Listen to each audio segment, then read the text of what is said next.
Wyoming Territory, late summer of 1879. Hot wind kicked dust across the main street of Red Ridge as Florence Dearing stood on the church steps, belly round beneath her worn calico dress, arms wrapped tight under her chest like she could hold herself together with just her hands. "Go on, girl," hissed Mrs. Eliza Toll, her voice sharp as a nail. "You think we are going to let you sit in Sunday service like that? You should be ashamed." Florence said nothing. She did not cry. She did not plead. She just stepped down into the dirt, her boots scuffing against the steps, her braid clinging to the back of her neck with sweat. The whole town watched her, men with stiff collars and judgment in their eyes, women clutching their daughters' hands like Florence carried a sickness. Her husband, Thomas, had been dead 3 months, killed in a cattle stampede out near the Salt River. No one in town had helped her bury him. No one brought food. And now, with her baby almost due, they wanted her gone. She walked out past the post office, past the mercantile, her footsteps slow but steady, the sun beating down. Her fingers trembled. She had nowhere to go. She made it just beyond the edge of town before her knees buckled. The pain in her back had been building all morning. Now it hit hard and fast. She dropped to her knees in the dust, palms pressed to the hard ground, trying to breathe, trying not to scream.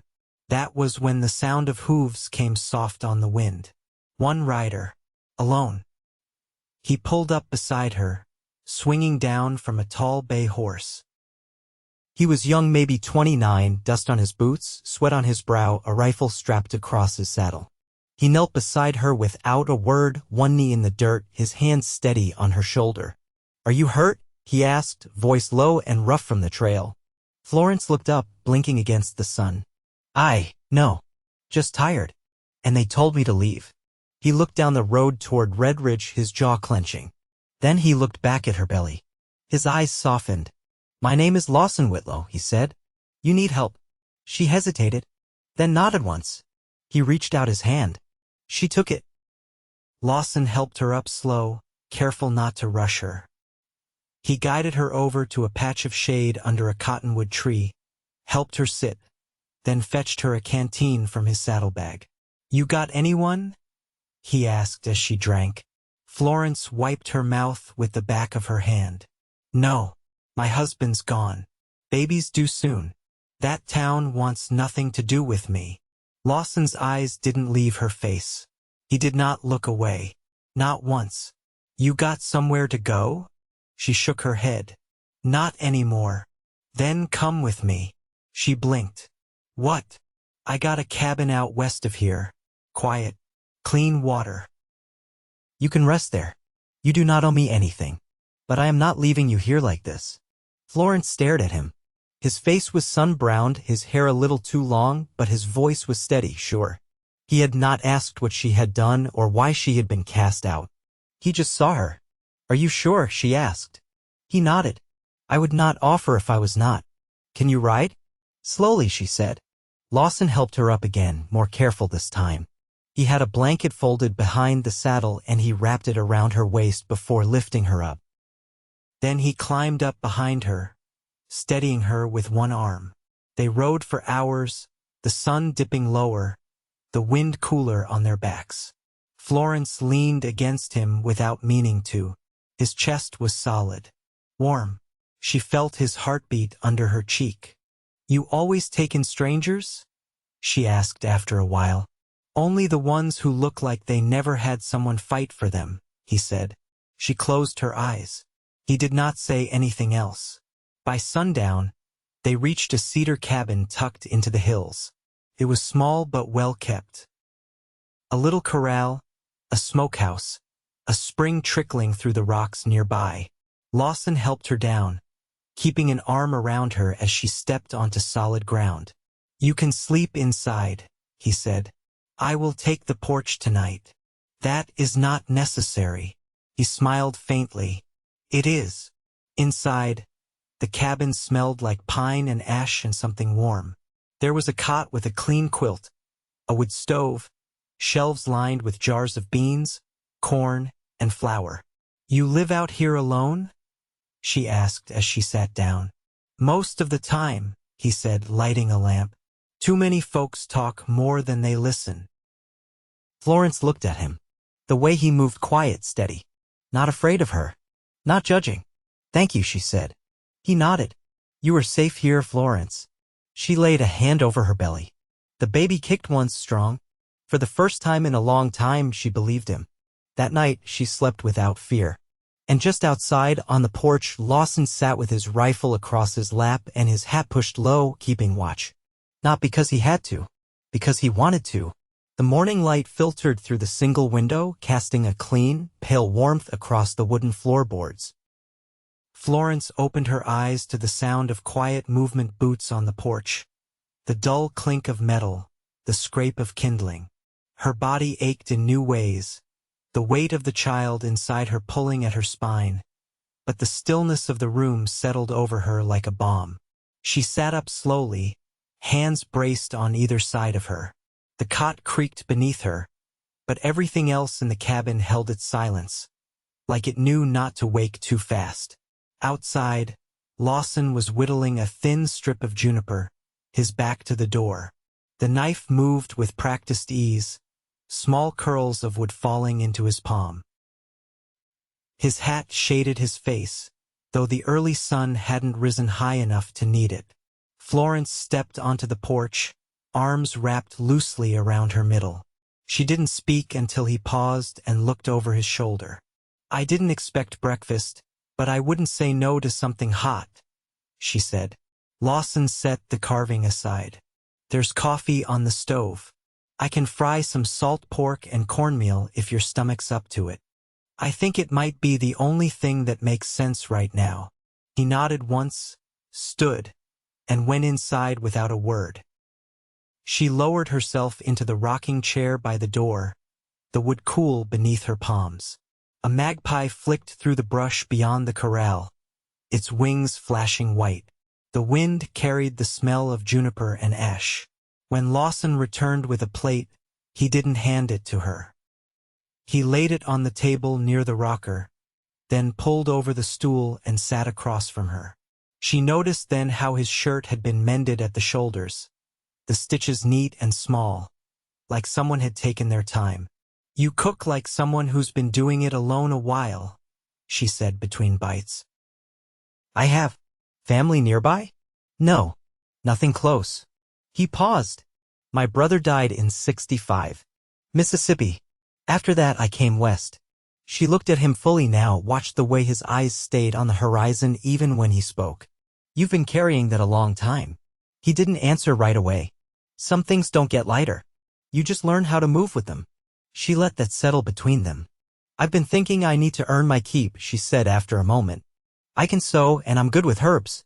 I could clean, too, if your work's been piling up. Lawson shook his head. You need to rest. The rest can wait. I'm not one for waiting. He allowed a hint of a real smile, then quiet, not showy. Noted. The day passed unhurried. Florence swept the cabin floor with slow, even strokes while Lawson patched fencing along the west ridge. He didn't ask her to stay inside, but she remained close to the porch, pausing often, one hand on the small of her back. The breeze helped, and the rhythm of motion eased some of the tension in her joints. That afternoon, she found a shallow basket in the corner of the cabin with a broken handle and took it out beneath the cottonwoods. She sat cross-legged in the shade, pulling it apart carefully, sorting the strips by size. Her fingers moved with memory, not thought. When Lawson returned, he crouched beside her, examining the pile. You planning to fix that? I was taught not to waste things that still have use. He nodded and stood, pulling the axe from where it leaned against the porch. There's willow down by the creek. Flexible enough for the rim. I'll cut a few lengths. She watched him go, the straightness of his back, the steadiness of his gait. There was no swagger in him, no need to make himself known. Just presence. That, more than anything, steadied her. By sundown, the basket had its shape again. Crude, but strong. She held it up as Lawson came back from the spring, a fresh bucket in hand. It'll hold apples if you ever find any. He set the bucket down, wiping his hands on his trousers. I pass an orchard 3 ridges west. They sell dried ones for trade. You trade often? Only when I need to. She tilted her head. And what would you trade for? He didn't answer right away. Then, company sometimes. A tool I can't make. Flour, molasses, a spool of thread. Florence looked down at her hands. It's strange, being seen when you've gotten used to being looked through. You were never invisible, he said. Her breath caught a little. They ate supper on the porch, knees nearly touching in the dimming light. No town sounds. No voices raised in judgment. Just the hush of wind through tall grass and the faint call of a nighthawk overhead. As darkness settled, Lawson lit the lamp inside and left the door open. Florence lingered near the steps, not quite ready for sleep. Do you still think I'm a stranger? She asked. Lawson leaned against the doorframe, arms crossed. No, not anymore. She looked up at him, the shadows softening the lines of his face. I didn't know where I belonged, she said. He tipped his head. Maybe you do now. A silence unfolded between them, not heavy, not uncertain, just full. Florence turned toward the cabin, her steps slow. Then I'll stay, if that's all right. It is, he said. And for the first time since Thomas died, she stepped into a place that felt like it might hold. Rain fell just before dawn, soft and steady. Florence woke to the scent of wet earth and pine, her body sore from sleep but untroubled. She sat at the edge of the cot, watching the water beat along the windowsill, the hush of it like a lullaby that had forgotten its words. Lawson was already outside, spreading a canvas over the woodpile. His shirt sleeves clung to his arms, soaked through. She saw the way he moved, careful not to rush, hands sure even in the damp. When he came back in, he left his boots by the door and hung his coat on a peg without comment. You always up before the sun? She asked, reaching for her shawl. I don't sleep much when the weather turns. He rubbed his hands by the stove, not looking at her. Storms make the roof creak. Reminds me of Tennessee. She pulled the shawl tighter. You had a farm there? Small one. My folks raised hogs, kept 2 milk cows. Nothing that stood through the war. Florence didn't ask more. She could see what was there in the way he stared into the fire-old wreckage, settled deep. Later that morning, the rain eased. Lawson brought in a bucket of root vegetables and laid them on the table. He set a knife beside them. You feel up to peeling? She nodded and pulled a stool over. The skins came off easy enough. Her hands moved slow but steady, the rhythm familiar. She looked up after a while, watching Lawson as he mended a cracked stirrup strap at the workbench. How long you been living out here? She asked. 7 years. He didn't look up. Came west with a wagon crew. Most turned north once winter hit. I stayed. She paused, brush of the knife against the parsnip. Why here? He leaned over the leather, threading a needle through the hole. No one asked questions. Land was cheap, and the quiet didn't make demands. Florence set down the paring knife. You ever wanted more than quiet? He met her eyes then. Sometimes, but I never trusted it. She lifted the bowl of peeled roots and carried it to the stove. Then maybe you were just waiting on the right kind of noise. They didn't speak after that. Not because there was nothing left to say, but because the quiet between them was no longer hollow.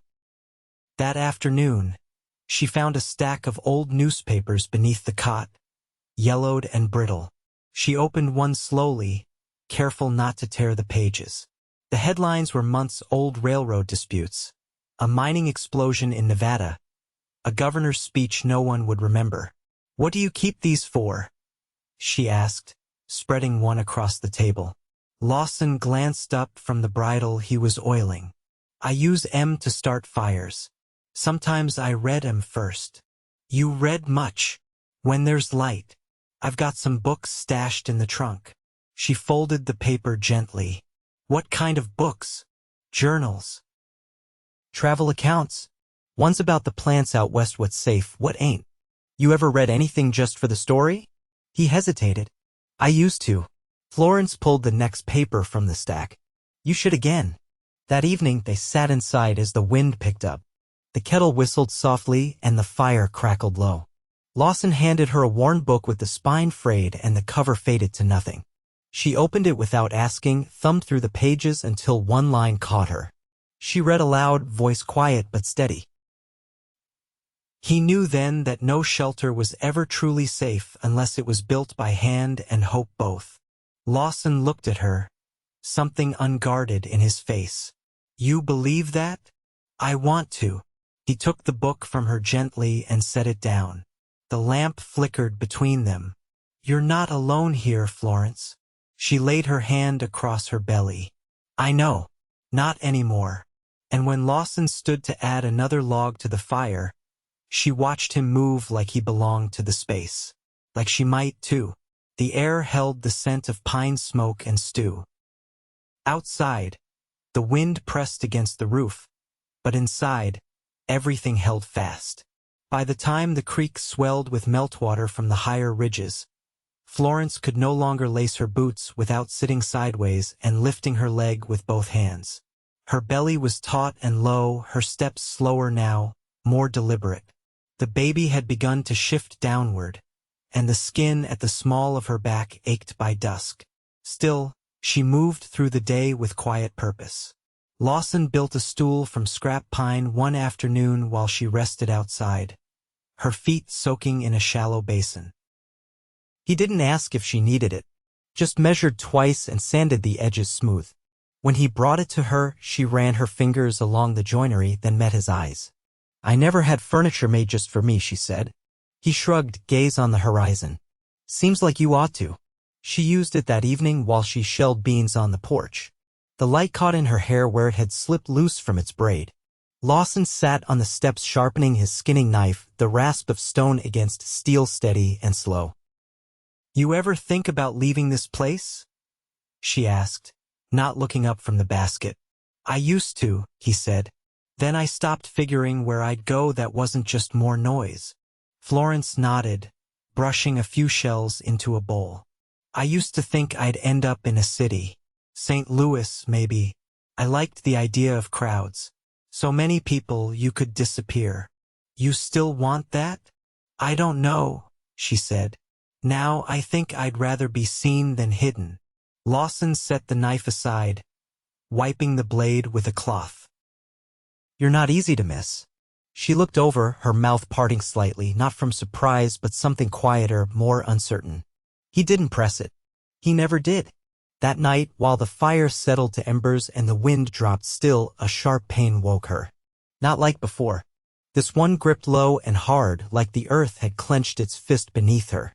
She sat up, both hands on her belly.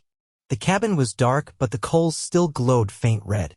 She breathed through it, slow and steady, just like the midwife in her old town had taught her before things turned cold between them. Another pain came, and this time she reached for the edge of the cot to steady herself. She didn't cry out, didn't panic, just waited for it to pass. Lawson stirred from his place near the hearth where he'd taken to sleeping with a blanket and rifle within reach. You all right? He asked, voice low, full of sleep. I think it's starting, she said. He was on his feet before she could say more, lighting the lamp, checking the shuttered windows, then setting water to boil. I'll set blankets up near the stove, he said. You'll want the heat close. She nodded, gripping the edge of the cot as another wave came. He moved with calm, practiced hands, laying out towels, bringing clean cloth, folding the cot mattress to make space. She could see the line of his jaw tightening, but his voice stayed steady. You want me to stay close or give you space? Florence looked at him, sweat already gathering at her temples. Stay. He knelt beside her then, hand braced near but not touching. I've never done this before, he said. I have, she murmured. I lost one. Before Thomas. Early on. But I remember enough. His eyes searched hers, something raw just beneath. You won't be alone this time. The hours passed slow and heavy. She labored on her knees, braced against the edge of the cot, her breath coming in low, controlled bursts.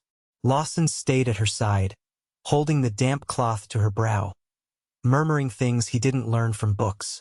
Just quiet reassurances, small anchors to keep her tethered. When the child came, it was nearly dawn. a girl with a dark head and long fingers. She let out one sharp cry, then settled against Florence's chest, skin to skin, both of them covered in sweat and newness. Lawson sat back, arms resting on his knees, his face unreadable in the half-light. Florence looked down at her daughter, then over at him. "She's strong," she whispered. He nodded once, voice low. "Just like her mother." She cradled the child close, her breath slowing, her body spent but steady. "Thank you for staying." Lawson met her gaze, and this time he didn't look away. "I wasn't going anywhere," he said, and nothing in his voice sounded like it ever would. The girl was 21 days old when Florence named her. She had waited, letting the name come slow, the way bread rises in its own time. They were sitting beneath the cottonwood, the baby asleep against her chest in a sling Lawson had fashioned from an old flour sack and a length of twine. "Yunia," Florence said, her voice quiet against the hush of the grass. Lawson looked up from the post he'd been repairing. "That a family name?" "No, but it sounds like light, something that keeps." He nodded and didn't ask more. The days turned mild, the worst heat behind them, and the mornings began to hold a coolness that hinted at the coming shift of season. Lawson had started stacking firewood in a lean-to he built beside the smokehouse. Florence stitched a cover for Yunia's cradleboard from strips of canvas and leftover muslin, her needle moving steady in the late afternoons. One morning, a wagon passed the edge of Lawson's land. A pair of brothers from down near the Bitterroot foothills, hauling sacks of oats and a busted wheel rim. They stopped when they saw Lawson near the gate, and Florence stayed just inside the cabin, Yunia nestled against her. She heard the conversation drift through the open window, talk of elk sign north of the ridge, a trapper gone missing, the price of kerosene jumping 2 cents in Green River. One of the brothers asked if Lawson still planned to sell pelts come fall. "Likely not," he said. "Got other things to tend." The men didn't press him, just nodded, tipped their hats, and moved on. That evening, as the sun dipped behind the western slope, Florence watched Lawson from the doorway. He was straightening the fence line again, hammering in a loose rail. Yunia stirred lightly in her sling, one small hand against Florence's collarbone. "You've stopped trapping," she said when he came in to wash up. "I've got mouths to feed now that ain't mine alone," he said, drying his hands on a worn cloth. "Fur won't buy enough to matter, not with what that work steals." Florence leaned against the frame, arms folded. "And what do you want to do instead?"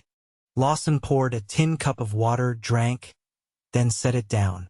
"I've been thinking about buying a few goats. Milk, maybe some meat come winter. I could run wire for a pen. Sell what we don't use." She echoed. He didn't look away. "If you'll stay." They didn't speak for a long moment. "I could keep a garden," she said. "There's good soil west of the spring. Beans, maybe squash. If you can keep the rabbits out, I can keep us fed." Lawson stepped closer, his hand brushing hers. "I'd like that." She looked up into his face. "I never thought I'd want to build something again." "You already are," he said. That night, she moved her bedding from the cot to the wide space beside the hearth where Lawson had laid out thick quilts and tucked in the corners. He didn't reach for her, didn't presume. But when she lay down beside him, their hands found each other beneath the blanket, quiet and sure. Weeks passed. The goats came 2 dozen and a buck, traded for a rifle and half a sack of dried apples. Florence named them without ceremony and learned the rhythm of milking, her hands steady by the second morning. Lawson cut new shelves for the pantry. He brought home a mirror from town, wrapped in cloth and tied behind his saddle, and hung it by the wash basin. Florence smiled when she saw her reflection, hair untamed, sleeves rolled to her elbows, Yunia in her arms. "You sure you want to look at this every day?" Lawson stepped behind her, resting his chin lightly on her shoulder. "I've never seen anything I'd rather wake to." She leaned back into him, their daughter between them, small and warm and quiet. That winter was harsh, but the cabin held. Florence dried herbs above the stove, and Lawson lined the walls with patchwork insulation made from spare feed sacks and old saddle blankets. Yunia slept bundled between them and cried little. When she did, neither of them minded the waking. In early March, Florence stood by the creek as the ice broke into slow, slick sheets. Lawson came up behind her, wrapped his arms around her waist, and pressed his cheek to the crown of her head. "I've been thinking," he said. "There's a preacher out past Fremont Fork. Rides circuit every few months." Florence turned in his arms. "You want to marry me?" "I already have," he said. "But I'd like to do it proper." She blinked once, then smiled. "Then you'd better ask me the way a woman ought to be asked." He shifted, one hand in hers, the other resting over Yunia's back where she slept in her sling. "Florence Dearing," he said, "will you marry me, so we can keep building what we've started?" Her eyes brightened, and she nodded once. "Yes, and we'll finish it, too." They married beside that creek, with the preacher's mule tied to a pine and Yunia in a new bonnet Florence had sewn from cornflower blue scraps. No guests but the birds and the wind. No vows but the ones they'd already lived. Years passed. The goats multiplied. The garden grew. Florence taught Yunia her letters using charcoal on pine board and dried flower petals pressed between pages of the preacher's old Bible. Lawson built a second room onto the cabin. He carved a wooden swing and hung it from the cottonwood. They never left the land, not once. And they never needed to. In the quiet of each evening, when Yunia was tucked into her trundle bed and the wind slipped gentle through the cracks, Florence would rest her head on Lawson's shoulder, their hands always touching. Not out of need, out of promise. And every morning after, the sun still rose.